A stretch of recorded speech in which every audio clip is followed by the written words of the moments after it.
Buenas tardes, bienvenidos a la segunda conferencia de este curso. Presidenta de ALUES, Junta Directiva y socios de ALUES, colaboradores, don Francisco Martínez Ortuño, presente hoy aquí, público en general y, cómo no, damos la bienvenida a don José Sánchez Robles, que esta tarde nos acercará a la figura del sacerdote y gramático albacetense Bonifacio Sotos Ochando. El conferenciante de esta tarde, don José Sánchez Robles, es doctor en Filosofía y Letras, sección Filología. Tras haber ejercido la docencia en diversas escuelas, institutos y facultades, actualmente es profesor titular de universidad en la Facultad de Educación de Albacete. Es miembro del Tribunal de Calificación de Prácticas Escolares de los alumnos de la Escuela de Magisterio de Albacete y de los tribunales de acceso a la universidad en las pruebas de selectividad en el área de lengua y literatura. También ha desarrollado una importante actividad investigadora y es autor de libros de actividades y apoyo didáctico. Aparte de toda una vida dedicada a la labor docente, es periodista profesional. Comenzó a dedicarse a la actividad periodística en 1983 como colaborador del diario La Voz de Albacete y fundó en 1985 el periódico La Tribuna de Albacete, en el que dirigió las secciones de Educación, Sociedad y Cultura y La Taurina. También desempeñó la responsabilidad de secretario del Consejo de Administración y de la Junta de Fundadores del citado diario. En el diario La Verdad de Albacete trabajó durante 20 años, hasta su cierre, y en él fundó un semanario taurino. Ha realizado trabajos de corresponsalías en distintas cadenas nacionales y ha sido colaborador de las revistas taurinas de ámbito nacional Novedades, Toros 92 y en la actualidad Aplausos. Puso en marcha el programa taurino El Percal en la cadena local de televisión Visión 6, del que fue director desde su inicio en antena. Fue uno de los fundadores de la Federación Nacional de Escuelas de Tauromaquia y ha sido coautor de 12 libros sobre temas taurinos y promotor de varias revistas especializadas en el tema taurino. Como guionista y documentalista destaca la serie de televisión Ruedos con Historia y la serie de televisión sobre biografías de toreros españoles. Actualmente es vicepresidente por nombramiento oficial del Consejo Asesor de CM Media en Castilla-La Mancha. Ha obtenido distintos premios literarios, entre los que destaca el Premio Pórtico de la Mancha de la Caja de Albacete y el de prosa de Aprecu. Es ensayista en revistas y conferenciante habitual en varias ciudades de España y de Colombia. Y como ya saben ustedes, hoy nos va a hablar de la lengua universal creada por Bonifacio Sotos Ochando. Buenas tardes y muchas gracias. En primer lugar, presidenta de ALUES, miembros de la Junta Directiva, socios, y también muchas gracias, Marina, por tu amabilidad y por lo que has dicho de mí. Pero quizás, de todas las cosas, lo más importante es que soy un seguidor desde mucho tiempo de ALUES y sobre todo un admirador de ALUES. Por eso, para mí es un tremendo honor estar esta tarde aquí con todos ustedes para llevarles algo que hemos estudiado, que hemos analizado y que hemos realmente gozado analizando su vida y su obra. Es la segunda vez que vengo, Carmen, y además vengo complacido. Y como dice mi amigo Juan Martínez, que está aquí, torero, recién operado de corazón y afortunadamente sano y salvo por este esfuerzo que ha hecho de estar, como todos ustedes, en tarde tan fría y demás, esta tarde aquí para hablar de un gramático, de un lingüista, pues como decía, cuando te repiten en una plaza es que estamos todos contentos. Y esa es mi impresión y mi sentimiento ahora mismo, estar tremendamente contento y motivado para los que yo considero que son los senadores del saber, que son todos ustedes. Senadores del saber en el sentido de que la experiencia efectivamente es la que nos conduce a conocer muchas cosas, a valorar todo de otra manera distinta y ver la vida y el mundo con perspectivismo y con contraste, que es una forma de aprender, de sentir y de vivir. Para mí también es emocionante esta tarde que mis alumnos de la universidad con los que he estado esta mañana, no todos, pues nos acompañen, porque yo quería juntar los senadores del saber, que son ustedes, con los que quieren serlo, que son ellos.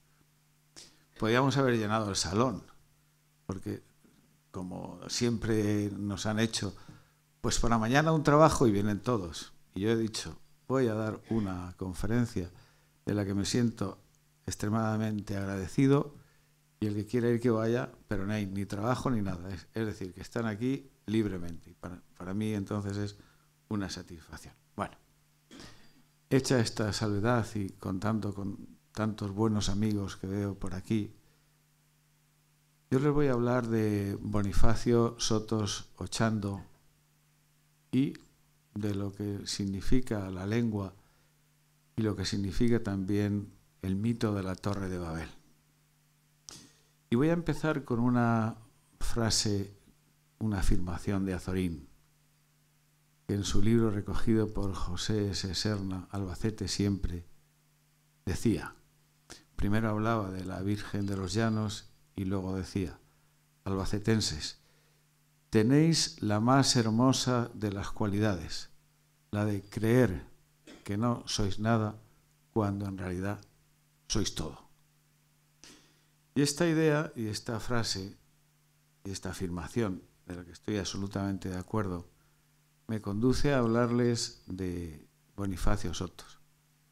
Pero a hablarles, lógicamente, porque si no sería imposible y un atrevimiento osado por mi parte, y un hecho que no me perdonaría después de tanto tiempo, hablarles desde un punto de vista de la aproximación, porque es tan grande su vida y su obra, y tan importante y de tanta trascendencia, como intentaré explicarles, que en una hora no se puede resumir. Como digo, entonces sería osado. Por tanto, voy a contarles una historia. Voy a contarles también una historia desde el punto de vista sentida y vivida por un sacerdote, una persona, de los Ochando, que hay muchos Ochando ya en Albacete, nacido en Casas Ibáñez en el año 1765 y que murió en Munera en 1869. Y lo haré desde la perspectiva cada vez más entusiasta de que al verlo y estudiarlo aprenden más cosas. Incluso he encontrado algo que será mi pequeño regalo que les voy a dar a ustedes al final de la charla, que me parece extremadamente bonito y extremadamente curioso. Desde este punto de la aproximación me voy a basar en afirmaciones suyas, por eso tengo tanto material, en aproximaciones de gente que han hablado de él, en definitiva de su vida y de su obra, que es tremendamente grande, porque Bonifacio Sotos es un intelectual de una dimensión extraordinaria, de un gramático y un lingüista de trascendencia internacional, además con un ingenio realmente importante y sobre todo, fíjense, es el precursor del Esperanto, de Lázaro Zamenhof, que es el iniciador de esta tendencia de hacer y de analizar nada más y nada menos que una lengua universal. Luego hablaremos de más cuestiones y demás cosas. En este sentido, por tanto, les digo que esto es una aproximación simplemente. Una aproximación y no una clase después de 40 años en la universidad. Hoy he visto que llevo 41, así nada menos, pero empecé muy joven, eso sí. No les voy a hablar de gramática, ni vamos a hablar del sujeto, del verbo, del predicado y del complemento, como hacíamos, doctor Viseda, cuando estudiábamos de las unidades léxico-semánticas o con mi amigo Godofredo también, cuando hablamos de la expresividad artística y estética que supone, pues no solamente el lenguaje, sino también las distintas manifestaciones. No.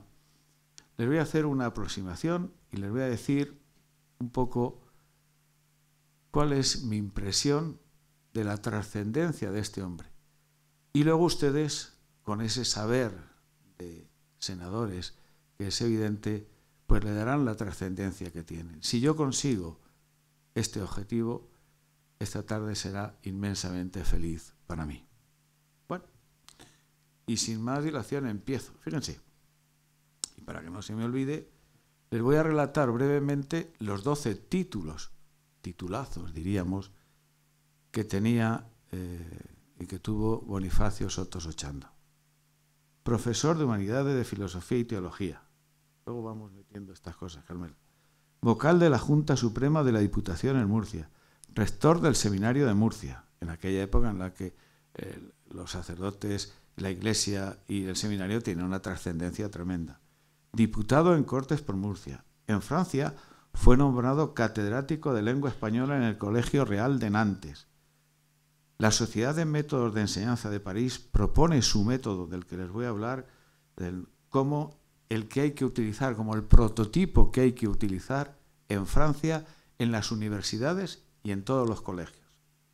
Es preceptor, ello dicen los documentos, de los hijos del rey Luis Felipe de Orleans, examinador sinodal en la diócesis de Toledo, catedrático numerario de Teología de la Universidad Central, director del Colegio Politécnico, fundador del Instituto de Enseñanza Media de Albacete, que primero se instaló cerca de aquí, donde está ahora la audiencia, en el convento de San Agustín, y luego se llevó al de los franciscanos. Director del Colegio Politécnico, consejero de Instrucción Pública y autor del proyecto de Lengua Universal. Es decir, con este bagaje y con esta trascendencia, pues empezamos a hablar de él. Y empezamos a hablar de él comentando que el contexto en el que aparece Bonifacio Sotos. ¿Cuál es ese contexto? ¿Y por qué surge esa idea, nada más y nada menos que de crear una lengua universal? Nada más y nada menos. Pues nos encontramos con un problema, la decadencia del latín. El latín era la lengua de cultura, la lengua en la que los científicos y los intelectuales se expresaban. Y luego ocurre lo que se llama técnicamente la babelización del continente europeo, es decir, el nacimiento de las distintas lenguas. Cuando el latín se disgrega, surgen las lenguas llamadas románicas. A partir de este momento también hay otra orientación, y es que el concepto renacentista del valor supranacional de la cultura, que es una idea de Descartes, es otro elemento, otro caldo de cultivo que genera precisamente el nacimiento de esta lengua universal. Pero es que empiezan los viajes, es que empiezan los intercambios comerciales, y es que además la Iglesia tiene la intención de colonizar, si se puede decir el término religiosamente, para favorecer la conversión al cristianismo de los pueblos de distintas zonas y de distintas regiones. Es decir, que en este contexto hay una verdadera necesidad de crear un vehículo de comunicación. Es, en definitiva, la idea de crear una lengua universal, que es una lengua artificial, que es una lengua centrada fundamentalmente en tratar de unir a los pueblos para que se expresen en un elemento de comunicación. Pero ojo, que cada pueblo tenga su lengua, pero que tengamos una lengua común y general para entendernos todos. Y así surge el método, surge la idea de la lengua universal. Y les voy a dar la primera cita, porque en todas estas cuestiones, además de todas estas cuestiones, hay un sentimiento que podemos decirlo ahora con orgullo y con honor, un sentimiento patriótico, un sentido de darle a España la importancia que tenía y la importancia que ha tenido en la historia del mundo y del universo. Por eso, lengua universal. Él dice: los españoles se han de aprovechar de las circunstancias que tanto le favorecen para ser ellos los que tengan la gloria de procurar a la humanidad los inmensos beneficios de una lengua universal. Es decir, ya encontramos un sentimiento patriótico. Y esta idea, este esfuerzo para crear esta lengua nueva, sencilla, universal, no ha sido solo fruto de la idea de un lingüista o de unos lingüistas, ha sido también fruto de las ideas de los filósofos, de los gramáticos y de los intelectuales, buscando y tratando de conseguir una lengua internacional para la comunicación de todos los pueblos, generándose distintos tipos de iniciativas, porque antes de la lengua universal de Bonifacio Sotos hubo también otros intentos. Y después, como el esperanto, son lenguas artificiales creadas por mentes inquietas que han sido olvidadas para salvar el obstáculo, que voy a comentar después, de la llamada confusión de Babel. De ahí el título de esta intervención. Una de ellas es la lengua universal de Bonifacio Sotos, que es modelo de paciencia, prototipo de constancia y de un ingenio realmente importantísimo. Su proyecto está dividido en 7 partes, en las que se desgranan una cuestión que es fundamental: la gramática, la ortografía, la sintaxis y sobre todo también una necesidad, que es la de traducir de unas lenguas a otras. Traducir con facilidad, traducir con comprensión, buscando fundamentalmente un sistema de comprensión que se hace poco menos que necesario e imprescindible. Es el momento de que yo les comente también qué es lo que ha pasado en la historia de la lingüística y en la historia de la gramática. Miren, normalmente en todos, desde la época griega, pasando incluso por Roma, ha habido la sensación de que la lengua hay que estudiarla siempre desde la perspectiva de la filosofía. Es decir, vamos a tratar de desentrañar el mundo y sus esencias, y una de ellas es el origen de la lengua. Y así, por ejemplo, Aristóteles piensa que la lengua tiene un origen artificial, un origen que ha sido generado fundamentalmente por un convencionalismo, y surge entonces lo que se llama la corriente convencionalista. Platón, en contra, dice que no, que la lengua tiene un origen natural, es decir, que surge como consecuencia de la imitación de los sonidos naturales. Esa idea de Aristóteles luego se trasladará a la historia con otros planteamientos también. Incluso, miren, hay un sacerdote hindú que se llamó Sun Tzu, 2000 años antes de Jesucristo, que dice: las lenguas se generan por consentimiento, por acuerdo. Está ya anticipando lo que luego diría Aristóteles. Y cuando ese acuerdo se convierte, ese consentimiento es mutuo, ahí nace una lengua. Y en ese momento es cuando nace una lengua. Bueno, estas ideas posteriormente llegan también a Roma. Y lo primero que hacen tanto los griegos como los romanos es estudiar la lengua a través de la gramática. Pero no desde una perspectiva lingüística, sino aplicando los criterios de cada momento filosófico. Y así surge que las lenguas son estudiadas desde el punto de vista de la filosofía lógica. Cambia de rumbo la filosofía, llegamos a Descartes, y entonces surge lo que se llama la filosofía de la razón. Las lenguas se estudian desde la perspectiva de las categorías de la razón. Y ahí hay una academia francesa, que se llama la Academia de Port-Royal, que dice y que genera lo que se llama la gramática general y razonada. Lo tenía que decir, gramática razonada, obviamente, es la filosofía de la razón. Pero introduce un concepto que es muy importante: gramática general. Es decir, una gramática que sea general para todas las lenguas.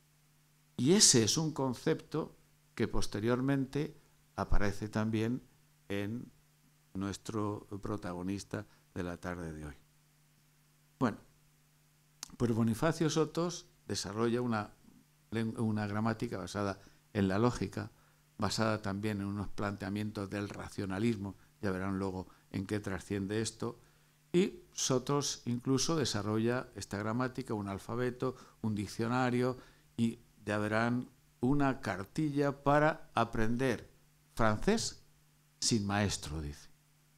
Es decir, como nos enseñaban en la facultad las lenguas, con un magnetofón, donde repetíamos la frase que vemos, no, aquí, sin maestro. Y entonces surge la gramática universal de Bonifacio Sotos. ¿Qué dice? Su gramática era minuciosa, sustantivos, adjetivos, verbos y adverbios, preposiciones, conjunciones e interjecciones, pronunciación y sintaxis, modo de formar palabras y otros pormenores contribuían a dotar al conjunto de coherencia. Fundó una sociedad, creó un diccionario y hasta un boletín, como veremos también, para difundir esta gran visión de los hechos y de las circunstancias. Bueno, es el precursor del Esperanto, como hemos tenido ocasión de ver en esta diapositiva. Es el precursor también de una lucha importante, que es lo que llamamos la lucha contra la confusión de las lenguas, la Torre de Babel. ¿Y qué es esto y cómo surge esta cuestión? En primer lugar, y quiero ir rápido porque tengo muchas cosas que decirle y luego estaremos abiertos a un coloquio. La Torre de Babel, el mito de la Torre de Babel, se lo leo en pocas palabras, es lo siguiente. En toda la tierra se hablaba una sola lengua y se usaban las mismas palabras. Los hombres emigraron desde el oriente, encontraron una llanura en el país de Ginar y la poblaron. Entonces hablaron entre ellos de hacer ladrillos y de cocerlos al horno. Así empezaron a usar ladrillos en lugar de piedra y asfalto en lugar de mortero. Después dijeron, venga, edifiquemos una ciudad y una torre que llegue hasta el cielo y así nos haremos con un nombre y no nos dispersaremos por toda la tierra. Como es un mito, el mito recoge la siguiente cuestión. Yahvé bajó para ver la ciudad y la torre que construían los hombres para intentar llegar al cielo y adueñarse de todo. Y dijo, todos forman un solo pueblo y hablan una sola lengua. Si esta es la primera obra que emprenden, desde ahora ninguno de sus proyectos no estará fuera de su alcance. Bajemos entonces a poner confusión en su lenguaje para que no se entiendan entre ellos. Surge así, como les digo, la alegoría de la Torre de Babel, que significa Babel, confusión. Alegoría por falta de comunicación, por una idea en la que, digamos, la fuerza de un pueblo, todo el sentimiento de un pueblo, todo lo que le pasa a un pueblo tiene su trascendencia en la lengua. Hoy lo estamos viendo con el tema catalán. La Torre de Babel supone entonces, representa confusión de las lenguas y difusión de las 7.000 lenguas que existen en el mundo, que necesita, por encima de todo, la máxima comunicación. Y esta división que sucede y que ocurre, fíjense, llegamos a tener el siguiente entorno, a la siguiente realidad. 7.000 lenguas en el mundo. Entre las más habladas está el chino, 874 millones de habitantes. El hindú, 366. El inglés, 341. El español, 340. El catalán, 7 millones. Saquen ustedes las conclusiones. Posteriormente, pues se ve la necesidad también de generar y de generarse, pues, la tradición gramatical. La tradición gramatical que surge en Alejandría, en la biblioteca de Alejandría. Y surge en la biblioteca de Alejandría con uno de los primeros gramáticos existentes. Por un lado, el llamado Dionisio de Tracia. Dionisio de Tracia, que genera, digamos, una gramática. Es la primera gramática.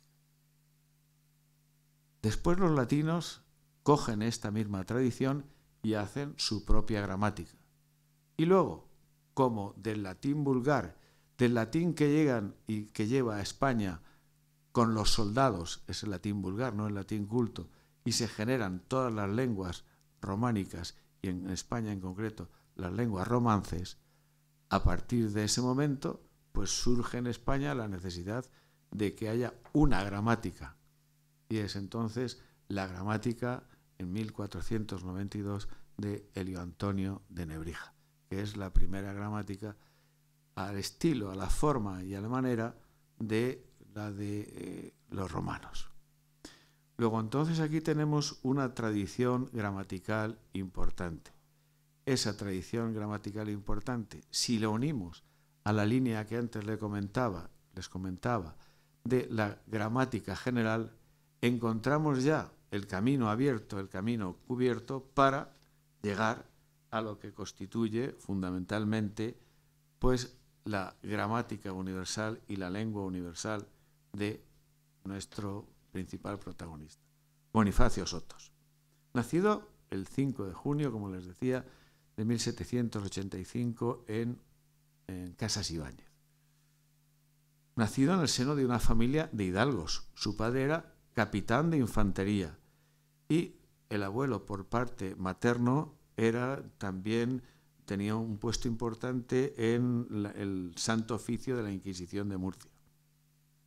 Con 12 años, el muchacho, dicen los documentos, manifiestan, el muchacho servía. Y con 12 años lo mandan al seminario de Murcia. Y allí es donde se le adivinan y se hace realidad las dotes intelectuales que tenía Bonifacio Sotos. Allí hizo la carrera eclesiástica y a los 20 años se graduó bachiller, nada más y nada menos, alcanzando el doctorado en teología y siendo nombrado ya, con 20 años, profesor sustituto de humanidades, filosofía, teología y sagrada escritura. Hasta que después de 3 años, a los 23, pues es ya catedrático en propiedad. Es decir, este primer título que yo les comentaba aquí, pues se alcanza. Pronto destaca en Murcia, al lado de Albacete, y gana el premio literario de la Sociedad Económica de Murcia, por un trabajo que hizo que se llamó Memoria de la Mendicidad, que le vale una medalla de oro y ser designado secretario de esta sociedad. La valía intelectual de este Ibáñez comenzaba a proyectarlo en el entramado político, social y religioso, en definitiva, de Murcia, que le concede su diputación, le concede el premio, un premio importante, y lo elige vocal de la Junta Suprema, hasta el punto de que, como consecuencia de todo esto, le hacen diputado nacional en las Cortes, que se llamaría ahora. Incluso el obispo de la diócesis de Murcia, cargo importantísimo entonces, le hace rector del seminario. ¿Y le hace por qué? Le leo otra cita. Atendiendo a la prudencia, celo, literatura y demás circunstancias que concurren en él. Su gestión fue excelente, promoviendo, dicen posteriormente los documentos, el adelanto espiritual y literario de los alumnos y conservando el honor y el buen nombre del seminario. Bueno, pues ya tenemos a un Ibáñez proyectado hacia una carrera importantísima. Este Ibáñez era de los liberales. Dicen textualmente los documentos liberales templados, es decir, hoy diríamos liberales moderados. Y por esta dirección es promovido hasta ser diputado en Cortes en Murcia en diciembre de 1821. Pero empiezan a surgir los problemas políticos. puesto que él estaba en la lista integrada, fíjense los nombres, por Alcalá Galiano, Istúriz, Argüelles, entre otros, que votaron el nombramiento de la regencia en junio de 1823, de Casasibáñez dijo, y el rey fuera, y la destitución del rey. Al abolirse el régimen constitucional, entrando otro de carácter absolutista, los liberales fueron perseguidos. Bonifacio Soto fue perseguido. Entonces no tuvo más remedio que, para evitar la prisión o incluso la posibilidad de la muerte, emigrar a Francia. Y emigra a Francia sin recursos y sin dinero. ¿Qué es lo que se percibe aquí? Pues que un hecho negativo en su vida se va a convertir en un hecho positivo. Por eso les decía antes el perspectivismo y contraste. Nunca se sabe lo que pasa hasta que el tiempo y las cosas que decía Azorín hacen que nuestra existencia vaya por un camino o por otro. De la necesidad, entonces, Bonifacio Soto hace virtud. ¿Y por qué? ¿Y cómo? Pues lo primero que hace, él va sin dinero y sin recursos, un cura a Francia. Y en este contexto del siglo XIX nos encontramos que en Francia la cultura española está de moda. Las tradiciones, la historia, la arqueología. Es la época del Barbero de Sevilla, de la Carmen de Mérimée. Además, Napoleón había llevado gran parte de documentos importantes del Archivo General de Simancas hacia Francia. Había que estudiar estos documentos, entender a España, y por eso era necesario, entonces en Francia, saber español, para lo que la figura de un intelectual, de un gramático, de un experto, profesor y especialista como Bonifacio Soto era fundamental. En suma, había que crear un método práctico para el uso de los franceses y más tarde del francés para los españoles. Es decir, estamos hablando de una dimensión importante en la vida y en la obra de Bonifacio Soto, que es la función de convertirse en un intelectual que enseña y que presta documentos y bibliografía para traducir. Y así surge la primera gran obra didáctica, insisto en didáctica, porque también es importante esta dimensión de Bonifacio Soto, que se llama Traducción del Español. ¿Y qué es esto? Pues una especie de curso, de tratado, en la que aquí hábilmente lo que introduce, tratado razonado, práctico, apologético, de la literatura española, en la que aparecen fragmentos de Jovellanos, Cadalso, Bermontes, Cervantes, Padre Mariana, Isabel la Católica, Hernando del Pulgar, Pérez de Ayala, Moratín, Martínez de la Rosa, Jaurí, Polo, Garcilaso y Santa Teresa. Es una obra que rezuma españolismo por todas las partes y hay unas alusiones importantes a la literatura clásica aplicada al español. Se hace entonces importante un hecho, una idea, y es que un español, un albaceteño, un albacetense, un habitante de Casasibáñez proyecta en Francia la idea de España, de lo español, de la importancia de lo español. Bueno, ¿qué hay que hacer enseguida? Pues hacer un método práctico para aprender español y una nueva gramática para el uso de los colegios en Francia. Fíjense cómo de aquella huida poco menos vamos construyendo un mundo, un camino, una ciencia. Y fíjense que el Consejo Real de Instrucción Pública de París y la Universidad de París considera que este método práctico que realiza como parte de su gramática y como parte también de lo que luego será su lengua universal, Bonifacio Sotos, es el método que debe implantarse en Francia. Y a lo mejor ustedes están pensando con razón, ¿y en España? Un español está haciendo esto, y aquí en España, ¿qué se está haciendo? De momento, ignorándolo. De momento, olvidándose. Bueno,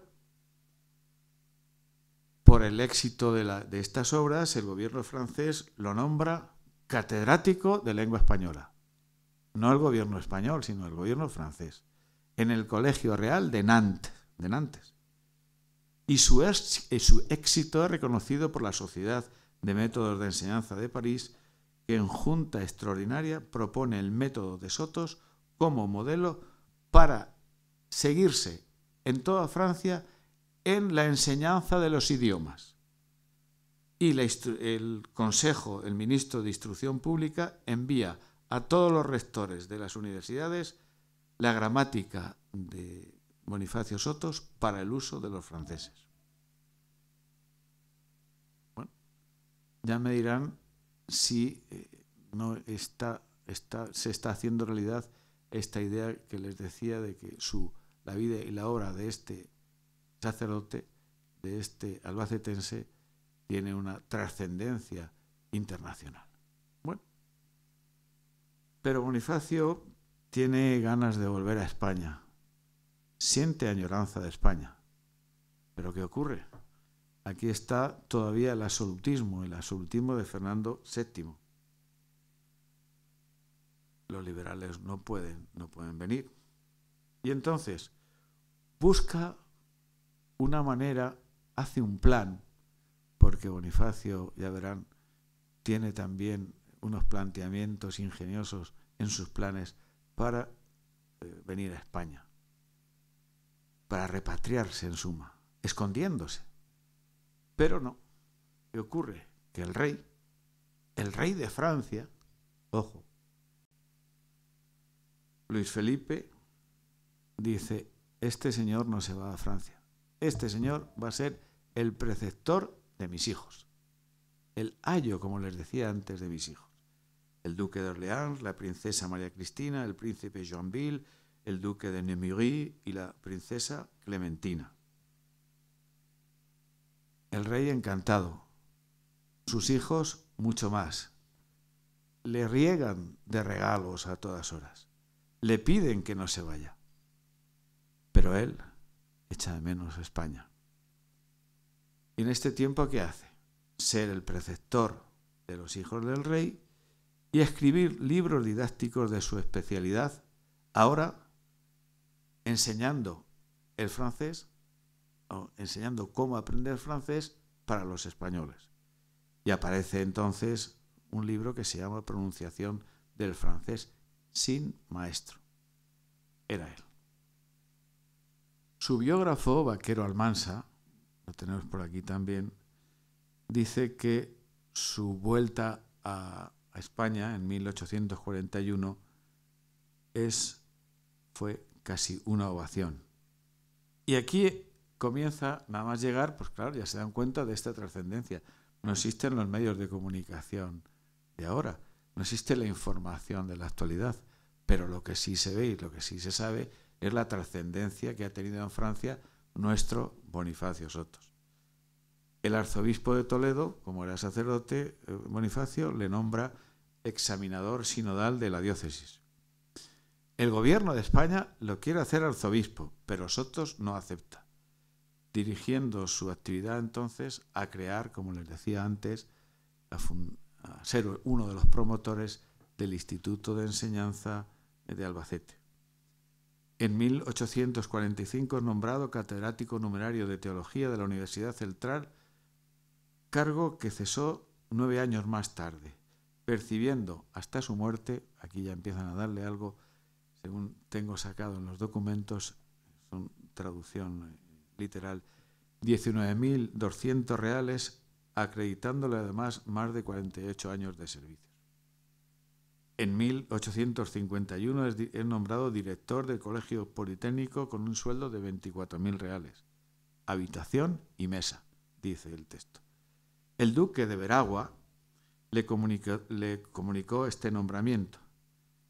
Es evidente entonces que comienza a atisbarse una cierta idea de que Bonifacio Sotos es importante y comienza a tenerse en cuenta en España. Fue, sin lugar a dudas, la etapa más brillante de su vida intelectual, que iba a acrecentar posteriormente.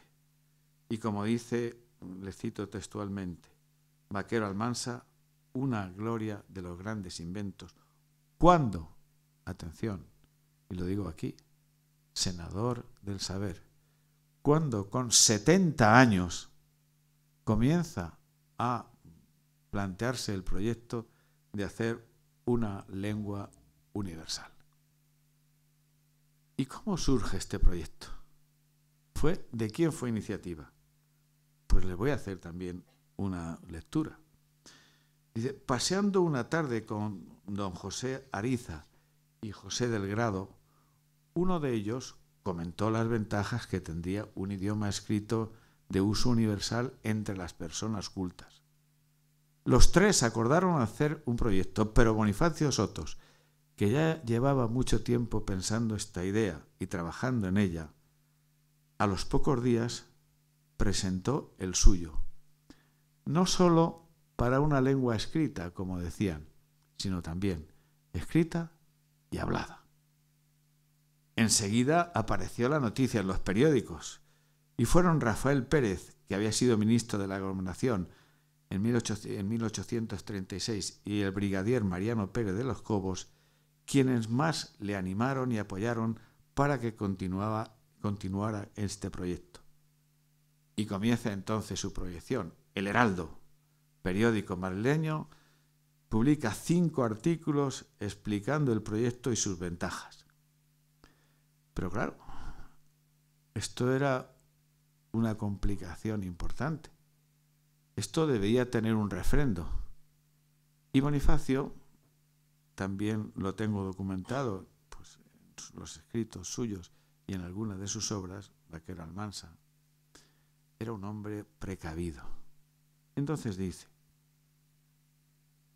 voy a escribir, voy a hacer público, mejor dicho, el proyecto de una lengua universal y filosófica, que es así como se llama el libro, pero lo voy a publicar con un seudónimo. Y entonces aparece el seudónimo de Antonio Ochodas. Fíjense, el único ejemplar de esta obra está en la biblioteca pública que existe en España, está en la biblioteca pública de Albacete. Importante. Hay que citar además que en la Enciclopedia Espasa se cita una obra titulada Proyecto de una lengua universal y filosófica, y en la Biblioteca Nacional de Madrid se encuentra un ejemplar de un proyecto de lengua universal firmado Antonio Ochoas.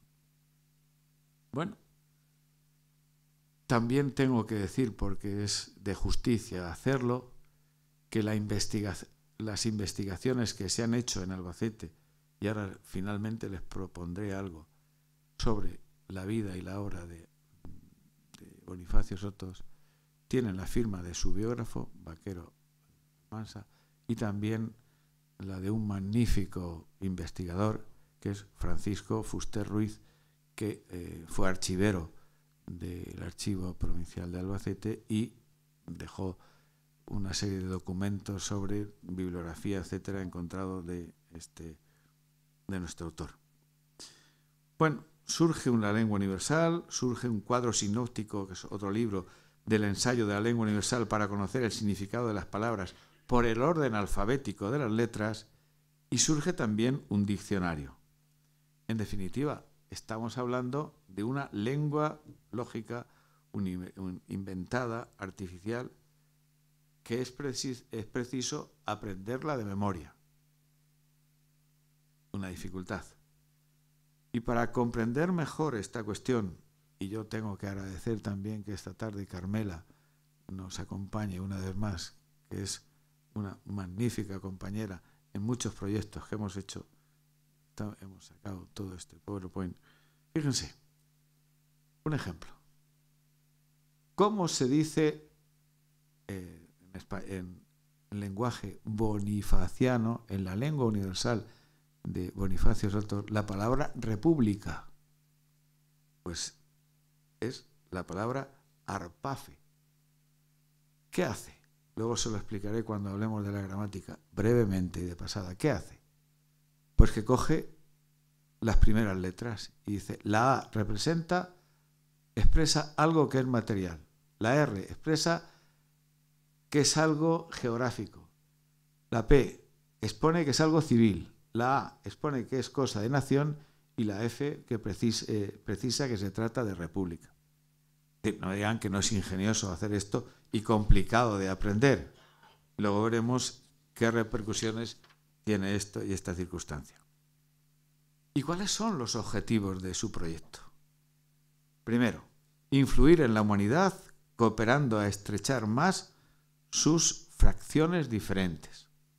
Es decir, buscar una lengua que una a todos.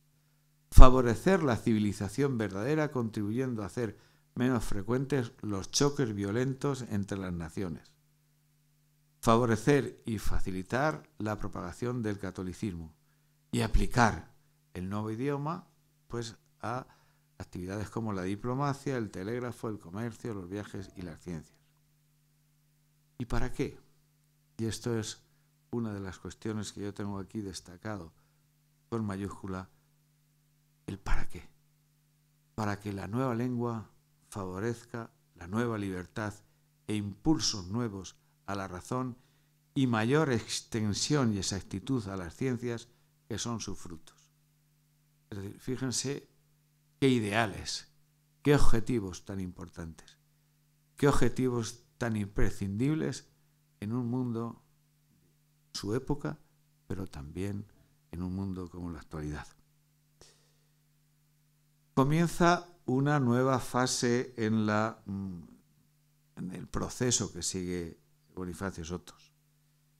Y es, ahora hay que conseguir que lo que he presentado tenga su reconocimiento científico. Y para eso convoca a una reunión de personajes de prestigio como el conde de Cleonar, Martínez de la Rosa, Modesto Lafuente, para que estudien su proyecto. La respuesta inmediata, ¿cuál es? Aprobación unánime, proyección en los medios y aumento de publicaciones impresas. El negocio empezaba a funcionar. Entonces, Bonifacio Sotos envía a las Cortes Constituyentes 4 ejemplares de su proyecto y pide, nada más y nada menos, que una comisión estudie el proyecto para potenciarlo y hacerlo realidad, miren, por el bien de la humanidad, dice textualmente, y para honor nacional por su descubrimiento, similar al de Cristóbal Colón, nada menos. El entusiasmo de Sotos por su proyecto era realmente importante. Lo comparaba con el descubrimiento de América. Las Cortes empiezan a nombrar una comisión presidida, fíjense los personajes, por Antonio de los Ríos Rosas, y como secretario Cánovas del Castillo, dando un dictamen positivo. ¿Y qué dice? Esta comisión no vacila en declarar que el proyecto de Bonifacio Sotos es una obra bien meditada y ejecutada con singular ingenio y no escasos conocimientos literarios, digna, por tanto, de la atención del gobierno y del aprecio de la nación. Bueno, ya tiene entonces un marchamo, podemos decir, nacional. Sotos había conseguido entonces la protección nacional. Y por qué no decirlo, 40.000 reales. 40.000 reales para proseguir su trabajo. Que había así a España, dice, se expuso documentalmente, que había así a España la gloria de ser la primera nación que dio generosamente recursos para transformar en hechos un proyecto de tal índole. Intuición, inteligencia, capacidad y una estrategia fundamental. Bueno, una vez que tengo conseguido esto en España, ahora me voy a donde más me han querido, que es Francia. ¿Y qué hace?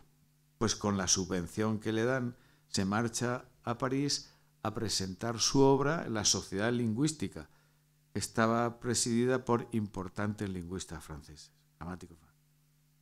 La respuesta de esta comisión, atención, de esta Sociedad Lingüística, no pudo ser mejor. Y se dice textualmente, y así lo califican este proyecto. Es notable en su sencillez, con claridad de método, con unidad y regularidad de su plan y de fácil aplicación.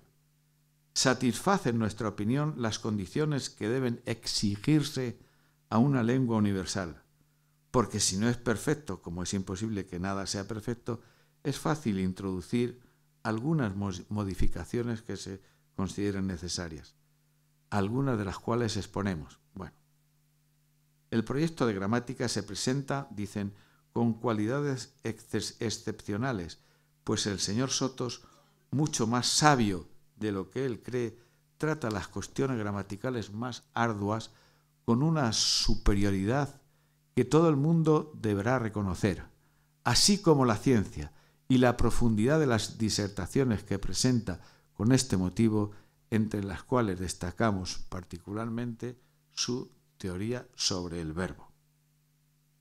El reconocimiento llega a ser más profundo.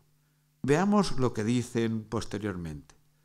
Por la rotundidad de su proyecto ha sido fácil convencernos de que su lengua, como dice, es regular en su construcción, clara, sencilla, fácil, no tan fácil, y muy armoniosa, muy rica, y satisface todas las necesidades de su época.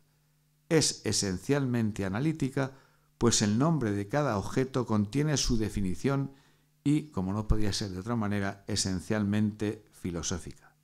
Para terminar diciendo, el proyecto de lengua universal del señor Sotos Ochando es superior, bajo todos los conceptos, a todos los que hemos examinado hasta ahora. Yo digo, pues mejor imposible. Ya tenemos un reconocimiento internacional. Y en cuanto a su diccionario, dicen textualmente, no es un diccionario como calificó su autor, sino una enciclopedia.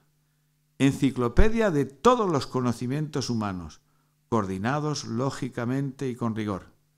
Hay que admirar la suma de ciencia, de reflexión, de erudición que representa esta grande y concienzuda obra.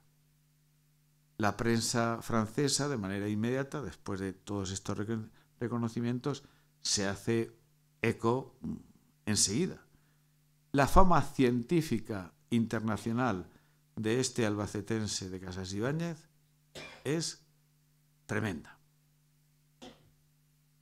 Con este bagaje, nuestro personaje regresa a España. Y entonces fue recibido por el ministro de Fomento, que era el marqués de Corbera, y el director general de Instrucción Pública, y le ofrecen ayuda. Bueno, ¿y qué hace a continuación? Fíjense cómo se analizan las cosas y las cuestiones. Pues genera algo que va a ser también decisivo en la proyección de su obra. Construye lo que se llama la Sociedad de la Lengua Universal. Aquí la tengo. Estos son sus estatutos. Les voy a leer solo dos. El objeto principal de la Sociedad de Lengua Universal es el de fomentar por todos los medios que estén a su alcance la formación, establecimiento, propagación y conservación de una lengua universal internacional, pero no vulgar, es decir, una lengua culta. Se podrá, sin embargo, ocupar de otras cuestiones análogas de lingüística, como por ejemplo del origen, cualidades y ventajas respectivas de las lenguas más importantes del mundo, de un alfabeto universal, de la reforma ortográfica, de un nuevo y más lato sistema de puntuación que caracterice de un modo lógico las relaciones de todas las partes del periodo y del discurso. Una parte de estos estatutos. Este era el 1. Artículo 9. Los socios fundadores son los señores siguientes, todos excelentísimos. Y cuando se crea una entidad de estas características, es evidente que si obtiene el refrendo de personajes tan importantes como los que les voy a leer, la dimensión es mucho más grande. ¿Quién integra esta sociedad? Entre otros, don Francisco Luján, el conde de San Luis, Pedro Gómez de la Serna, el duque de Rivas, el marqués de Corbera, Pascual Madoz, Joaquín Francisco Pacheco. Atención, el marqués de Molins, Mariano Roca de Togores, que en muchas ocasiones, incluso se ha debatido y lo hemos debatido en la universidad, puede ser considerado como el introductor del romanticismo en España. Nada más y nada menos. Bueno, marqués de Molins. Modesto Lafuente, Juan Eugenio Hartzenbusch, Francisco Pareja y Alarcón, José Godoy, Eusebio María del Valle, Eduardo Asquerino, Emilio Castelar y, lógicamente, Soto Sochando. Tenemos entonces ya una sociedad montada al efecto. Bueno, ¿y ahora qué hacemos? Pues reunirnos en Madrid, que es la capital de la cultura. Y como un órgano de esta institución científica, consiguen que se publique en Madrid un boletín de la Sociedad de Lengua Universal, dirigido por el catedrático Murciano López Girbert, uno de los mejores discípulos de Bonifacio Sotos. También encontramos un testimonio importante que tengo por aquí, y es el testimonio de otro de los seguidores más importantes que ha tenido el proyecto de Lengua Universal de Bonifacio Sotos. Es Ricardo Codorniu, un ingeniero de montes nacido en Cartagena, que dice textualmente, bueno, aún me conmueve trasladarme con la imaginación a aquel modesto local que en la calle de la Montera ocupaba el Ateneo de Madrid en 1862, cuando yo contaba 16 años y escuchaba las lecciones sobre lengua universal que explicaba Bonifacio Sotos. Y al terminar cada conferencia, ver a este anciano que abrazaba realmente a todos los integrantes que íbamos allí por interesarnos por su obra. Todo esto me impresionó tanto que, aunque poco después nadie volvió a ocuparse del invento, toda mi vida soñé con aquellos hermosos sueños de paz y de progreso que, gracias al idioma, hubiera podido disfrutar la humanidad. Luego, llegada para mí la vejez, vino a avivar esos sueños el esperanto, nueva forma de la antigua idea, siendo a mis ojos el idioma de don Bonifacio Sotos, genial boceto, y el del doctor Zamenhof, acabada estatua, pero ambas creaciones son inseparables en mi mente. Bueno, en aquellos años también en el Ateneo se editó una especie de cartilla sobre la lengua universal. Y en una de aquellas sesiones en donde uno se imagina aquel Madrid, en donde se imagina aquellos sabios unidos en torno a un albacetense que explicaba su proyecto de lengua universal, en una de aquellas sesiones, dice los documentos, que sufrió lo que se denominó, textualmente le digo, como ataque apoplético, con hemiplegia de todo el lado derecho. Yo diría, doctor Uiseda, un ictus. Pero allí estaban los doctores Mata y Argüero, que enseguida le atendieron y por lo menos le salvaron. Bueno, fue realmente un mazazo, porque aquel proyecto tenía, lógicamente, como principal valedor a este anciano.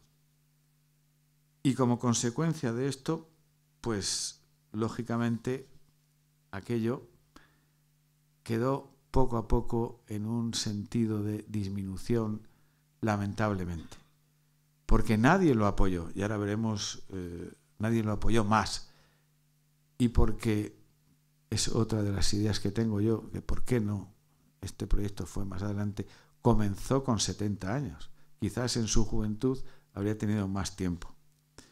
Bueno, llegó un tiempo, llegó el momento, porque hay aquí una descripción muy bonita, que el doctor Sotos se sintió mal y inmediatamente ya no tenía nadie más en el mundo que unos familiares en Munera. Y entonces se marchó a Munera. No sin antes colaborar en la restauración de la iglesia parroquial de Casas Ibáñez, contribuyendo con 500 pesetas y regalando un cáliz, que todavía se conserva con esta inscripción. Ora fratis, reza hermano, por Bonifacio Sotos, que entregó como donativo este cáliz a la parroquia. Murió en Munera, fue trasladado a Casas Ibáñez y en la capilla de la Purísima Concepción del cementerio se conservan los restos en el nicho que los guarda, con una lápida de mármol negro en la que existe esta inscripción. Aquí yace el ilustrísimo señor don Bonifacio Sotos Ochando, presbítero, varón eminentísimo en ciencias y en virtudes, diputado que fue en Cortes en 1821, consejero de Instrucción Pública en 1843 y autor de un proyecto de lengua universal. Falleció el 9 de noviembre de 1869 a los 85 años de edad. Creo que el año que viene se cumplen 150 años de tal fallecimiento. Y en este sentido, esta es la principal aportación de la obra y de la vida de Bonifacio Sotos, cuya gramática voy a describir, por eso les decía que es un atrevimiento, en 3 palabras. Bueno, mire, él hace una clasificación lógica de 20 conocimientos humanos. Luego la hace coincidir con una letra del alfabeto latino, de manera que su letra inicial, lo que decimos los lingüistas, el grafema, se encierra el significado más amplio de la palabra. A, cosas materiales y relación a la vida. E, cuerpos vivientes, vegetales y animales. I, el hombre corporal. O, se refiere al entendimiento. U, cosas relativas a la voluntad. F, tribunales y fisco. Y así va generando una serie de las palabras. El léxico, pues no se basa fundamentalmente en ninguna obra, en ninguna lengua en concreto. Se basa en el conjunto de las lenguas románicas que surgen como consecuencia del latín y antes surgen como consecuencia de una lengua también universal que fue el sánscrito o el indoeuropeo, perdido y intentado de reconstruirse. Es por tanto una lengua a priorística. Además, el léxico está motivado internamente. La sucesión de los fonemas de una palabra permite conocer su significado. Bueno, les di algunas nociones más. La morfología. Sotos da una lista de sufijos que se añaden a las palabras. Por ejemplo, ien va, ve, zapato, zapatero. Hay otros sufijos derivados y demás. Bueno, los géneros, dice, son aún menos necesarios que los artículos. En sintaxis, claro, no podía ser de otra manera. Este hombre era una persona racionalista. Y dice, ojo, que no está mal, y que ojalá y se sirviera incluso manifestar en la actualidad. Ojo. Aquí, el orden es el cartesiano, sujeto, verbo y complementos. Y ese orden es el que me va a permitir escribir y hablar bien. Posteriormente, la sintaxis, verbo, predicado, como les decía. Y luego, fíjense, el número de sílabas de una palabra puede indicar qué tipo de categorías gramaticales. Sustantivos son polisílabos acabados en vocal. Adjetivos son polisílabos acabados en N.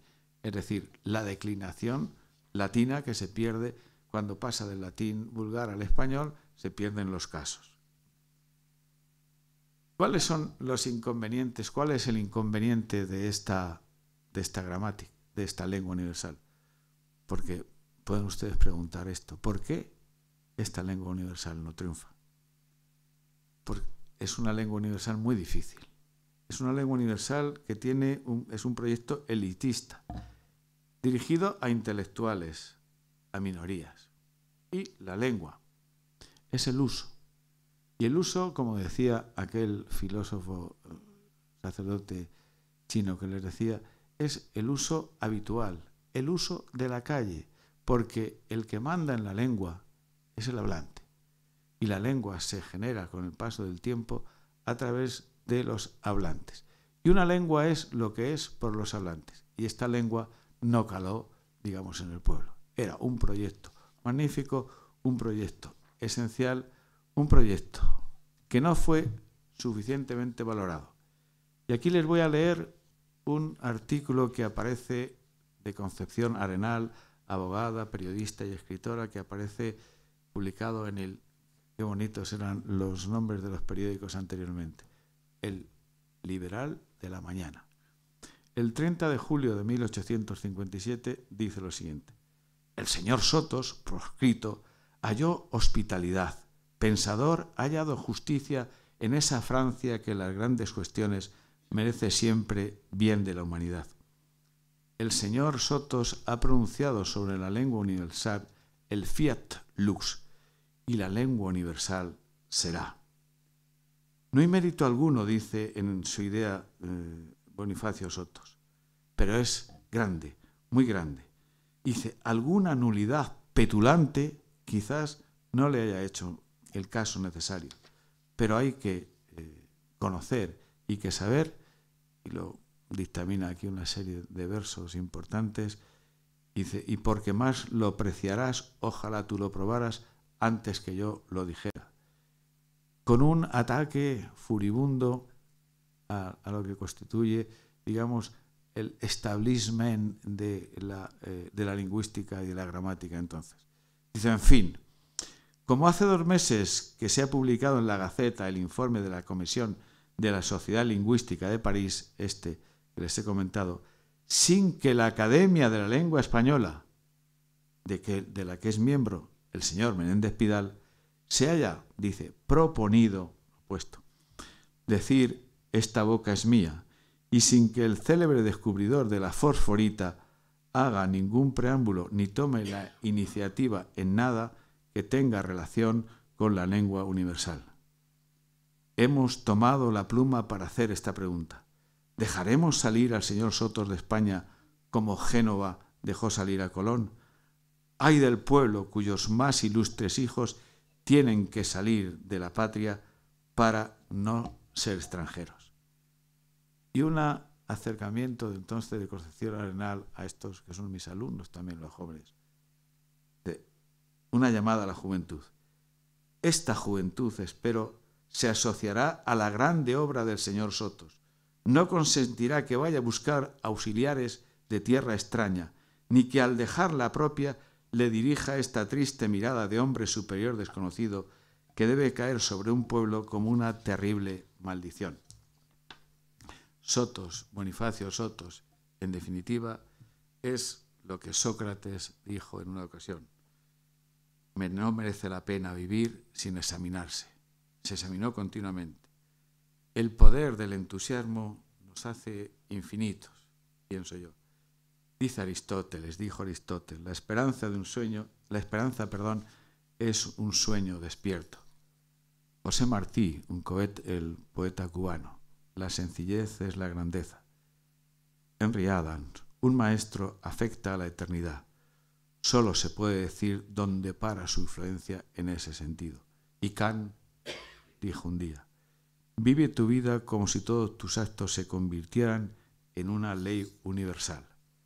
Una ley universal, hecha, realizada, palpada, con y por el entusiasmo de un albacetense nacido en Casas Ibáñez, que tuvo una repercusión mundial, un extraordinario lingüista, gramático, un intelectual fuera de serie y alguien que a través de Alués y con mis, por lo menos, entusiastas palabras, creo que ha podido tener un conocimiento mayor en ustedes para que desde cualquier momento, desde cualquier posición, no dejemos nunca en el olvido a los que, como decía Azorín, son y pueden ser los más grandes en el mundo, absolutamente documentado y realmente realizado. Por eso la obra, la vida, la trayectoria de este sabio de Albacete, que tiene una dimensión internacional, alcanza su esplendor, y yo pediría desde aquí, desde esta institución, desde la Diputación, tenemos también una calle en Albacete que es la de Bonifacio Sotos, al igual que se hace en otras disciplinas, se concedan una serie de becas, 2 becas, para estudiantes universitarios recién terminados, en los que si este proyecto, si esta idea que yo tengo y quiero sale adelante, tienen que estar también los integrantes de Alués, consigan, perpetuar, avanzar en la investigación de este docto maestro de trayectoria internacional. Y con mi agradecimiento por la atención que han tenido, les voy a robar una cuestión. Y les voy a, o mejor dicho, 2 cuestiones. No se pierdan la conferencia del próximo día de Antonio Veciana, que es, sin lugar a dudas, va a ser realmente interesante y espectacular. Y si a ustedes les parece bien, recemos un Padre Nuestro, el Padre Nuestro en la lengua bonifaciana, que por fin he conseguido recuperar después de muchos años de búsqueda en un archivo, y que es esta. Este es el Padre Nuestro, esta es la lengua de Bonifacio Sotos. Tienen ustedes aquí, he traído una fotocopia para el que quiera tenerla y recogerla para su curiosidad. Pero fíjense si es curioso. Fíjense que hay rememoranzas del latín, del francés, del español. Il Pelache, el Padre Nuestro. Lulagu sakasen safen reanburben be el amadas su nanglanden nascen sam ibape, etcétera, etcétera. Y al final, lo que yo digo en este instante y en este momento.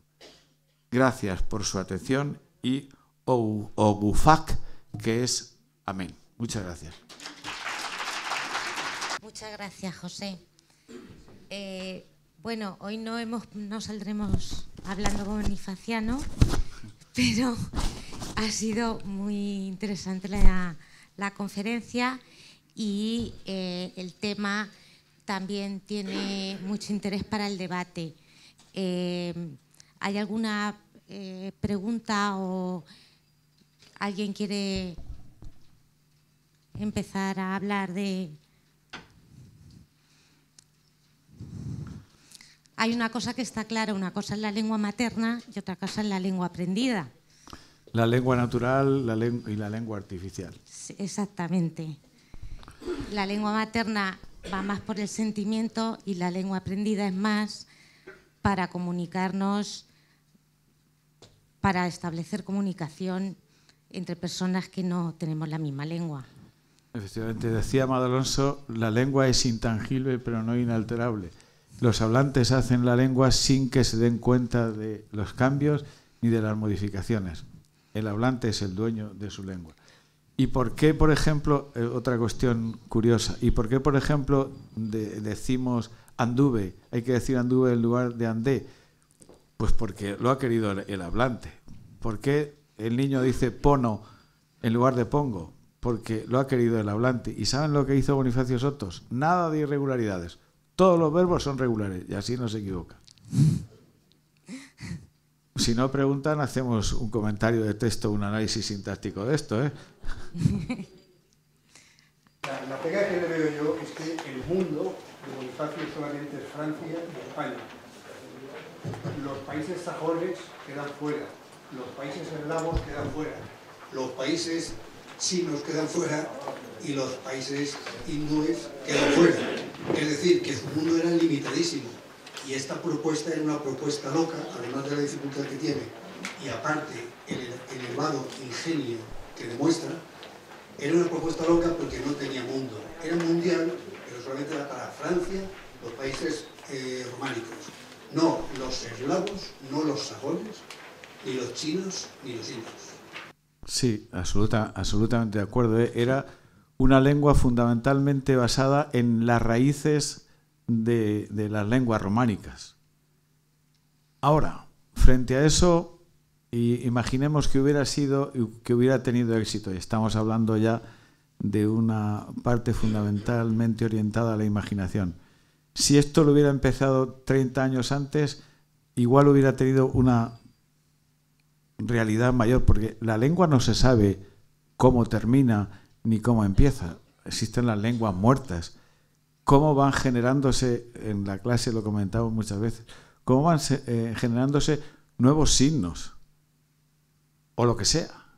Nuevos signos que incluso ya están recogidos en la Real Academia, en el diccionario de la Real Academia de la Lengua.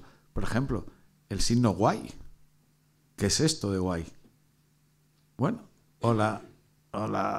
una palabra que puede surgir a partir de la combinación de fonemas aceptados por el español, que puede ser dratario.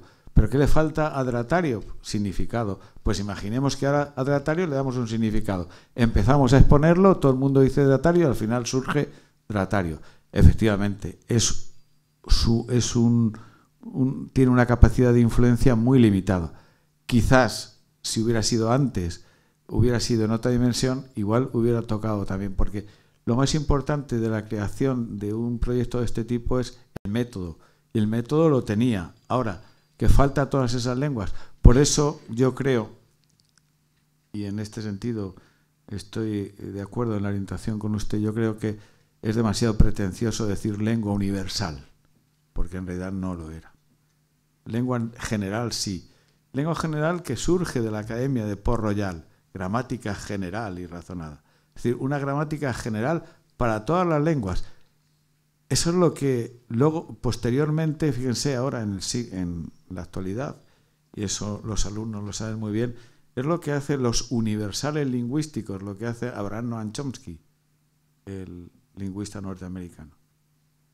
Que hace, él intenta explicar cómo un ser humano es capaz de generar, trata de explicar cómo se adquiere el lenguaje. Generar palabras que nunca ha escuchado, dice. Esto se hace realidad a través de la actuación. El paso de la competencia lingüística a la actuación lingüística se produce por un conjunto de normas, y eso es la gramática. Entonces, todos nacemos con una serie de universales, él dice, que es como elementos genéticos, lo vimos en el ser humano, y eso es lo que genera, por eso su lingüística se llama generativa, y perdón por esta disertación, es lo que genera una lengua. Pero claro, esta es una dimensión limitada. Solamente estudia la lengua de un individuo, pero ¿una lengua para qué está? Pues para comunicarse con los demás. Y al comunicarnos con los demás hay un código, hay un contexto, hay otros elementos que intervienen en la comunicación. Por eso los sociolingüistas dicen, señores, este concepto de Chomsky es bueno, pero hay que aumentarlo. Y surge lo que se llama la competencia comunicativa. Esa competencia comunicativa que sería necesaria, pero aplicada a todos los países y a todas las lenguas. Este sería un proyecto, pues no de talla mundial, sino astronómico, que nunca se sabe si se habría generado o no. Soy Carlos Panadero. Buen amigo. Buen amigo. Quería hacer un comentario muy breve, también teniendo en cuenta que las personas quieren salir, por lo que sea. Bueno, en definitiva, es que he visto que has tocado muy poco una parte de la vida de Bonifacio Sotos, que es la de ser director del instituto hoy número 1. Su llegada aquí como director vino precedida de una gestión de la misma Diputación Provincial, y lo curioso de todo esto es los problemas que tuvo aquí Bonifacio Sotos en la ciudad y en su relación con lo que sería el claustro de aquella época. Sencillamente, he de decirte que en el mes de marzo de 1843, estos datos están en el Archivo General de la Administración en Alcalá de Henares, los alumnos de aquella época, empujados un poco por uno de los profesores del claustro, con el que realmente había rencillas y problemas de tipo personal, Bonifacio Sotos sufrió un motín, estando él en su vivienda. Él vivía en el mismo instituto, entonces estaba en la calle Zapateros. Los franciscanos, ¿no? ¿Eh? En el convento de los franciscanos. Sí. Hay un error en torno a esto, porque el instituto se dice que inicialmente dio sus primeros pasos en el colegio, en lo que es el actual Palacio de Justicia, en el San Agustín, pero hay que tener en cuenta que en 1840 regresan el regente y todos los magistrados desde Cartagena a Albacete, y una de las cosas que hacen es ocupar el edificio que era de ellos, que es donde está el convento. Entonces el convento, entonces se traslada a la calle Zapateros, donde está ahí, hasta que luego pasa a la ubicación. Que estaría donde está el colegio Cristóbal Valera o así, ¿no? Por ahí. Por eso. No, donde está el conservatorio de música, donde está el conservatorio. Bueno, entonces sufrió un motín en el que ahí detrás del mismo los entonces estaban matriculados unos 20 y tantos alumnos, básicamente, como puedes imaginar, los hijos de la crème de la ciudad, como es evidente en ese momento, y este motín dio sus frutos porque uno de los profesores que estaba inmediatizando y empujando logró que los alumnos, decíamos un poco que lanzó a los alumnos a la protesta para no verse el implicado, y dio sus resultados, y Bonifacio Sotos desapareció 2 días después del motín sin que nadie supiera dónde se había metido, y no apareció más por Albacete. Y a mí me sorprende mucho que una persona de esa altura que has estado comentando no tuviese ningún inconveniente en venir de director aquí a un instituto con 20 alumnos, medio tirados por cualquier sitio, además entrando en rivalidad con otro que quería ser el director del centro, que era Agustín González, con el que, bueno, pues hubo ahí sus tejes y manejes, y bueno, pues al final un poco esta cuestión que te acabo de comentar o he comentado, como sé que estás metido mucho en este tema, sería un poco de interés por tu parte también incorporarlo en ese sentido, como una parte más de la que es la persona de Bonifacio Sotos. Y que ilustra realmente, Carlos, de forma magnífica tu aportación de esta cuestión también. Un poco mi idea era meterme en temas puramente lingüísticos y de la confusión de Babel, lo que es la creación de una lengua universal, pero realmente pues me acabas de abrir otra línea para seguir leyendo vuestros escritos, que son muy buenos al respecto de aquella época, y analizando esta cuestión también, porque sería conveniente pues ir descubriendo todas estas cosas y por qué. Él no quiso ser arzobispo, y entonces poco menos que le obligan o quiere venir aquí a Albacete a promover este instituto, incluso ser director. Por eso pues es importante esta aportación que tú haces. Yo creo que son razones familiares lo que le anima a él a venir a Albacete.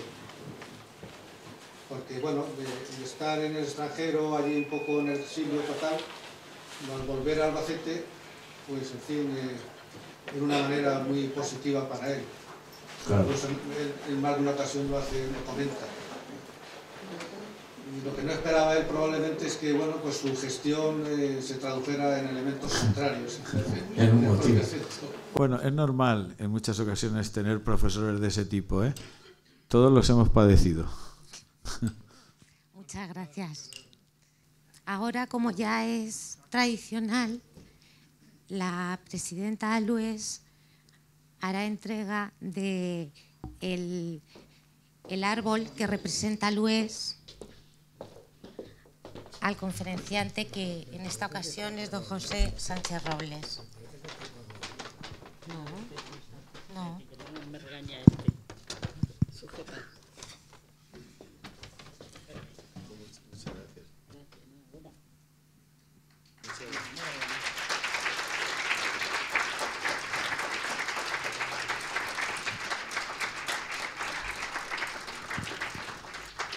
Bueno, pues este árbol en un sitio privilegiado de mi corazón y de mi zona de mi casa, en definitiva, viniendo de Alués. Y muchas gracias por ser. Muchas gracias a todos, buenas tardes, y les animamos a que vengan el próximo lunes, que tendremos a Antonio Veciana con su vuelta al mundo en Vespa en 79 días.